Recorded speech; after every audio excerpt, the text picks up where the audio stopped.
అందరికీ నమస్కారం. త్రిపుర భైరవి దేవి గురించి మీరు విన్నారా? త్రిపుర భైరవి అమ్మవారు నవగ్రహ నాయకిగా పిలుస్తారు. ఈ అమ్మవారిని ఎవరైనా జన్మ నక్షత్రం, పుట్టిన తేదీ మరియు రోజు తెలియని వారు పూజించవచ్చు. అమ్మవారి ఆవిర్భావం మాఘమాస పౌర్ణమి నాడు జరిగింది. వేల సూర్యాల కాంతితో ప్రకాశించే శ్రీ త్రిపుర భైరవి దేవి ఈ దివ్యశక్తి స్వరూపిణికి మాఘమాసం పూర్ణిమా తిథి ప్రీతిపాత్రమైనది. ఆర్తాత్రాణ పారాయణి అయిన ఈ మహావిద్యని ఆరాధిస్తే వివిధ సంకటాల నుంచి, బాధల నుంచి విముక్తి లభిస్తుంది.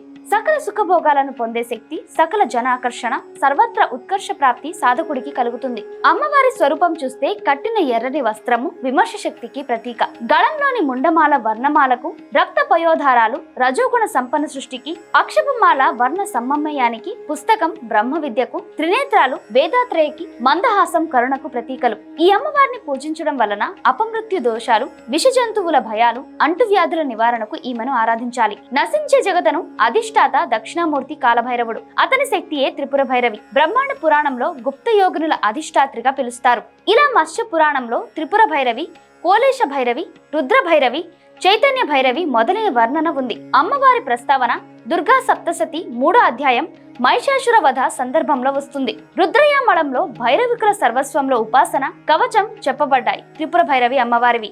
ఆ నుండి అహా వరకు ఉన్న 16 అక్షరాలు భైరవునికి చెందగా, కా నుండి క్ష వరకు భైరవునికి చెందినవి. స్వచ్ఛందో ప్రథమ పటాలంలో యోగేశ్వరి రూపంలో ఉన్న ఉమాయే అమ్మవారు శంకరుని పతిగా పొందాలని తపనతో ఉంటుందని చెప్పబడింది. త్రిపుర భైరవి సుత్తిలో భైరవి సూక్ష్మవాక్కుకు, జగతుకు మూల కారణమైన దానికి అధిష్టాత్రిగా చెప్పబడుతుంది. ఇందులో అనేక భేదాలు ఉన్నాయి. సిద్ధ భైరవి, భువనేశ్వరి భైరవి, కామేశ్వరి భైరవి, కోలేశి భైరవి, రుద్ర భైరవి అనేక భేదాలు ఉన్నాయి. సిద్ధ భైరవి ఉత్తర దిక్కు పీఠానికి దేవత, నిత్య భైరవి పశ్చిమ దిక్కు పీఠానికి దేవత.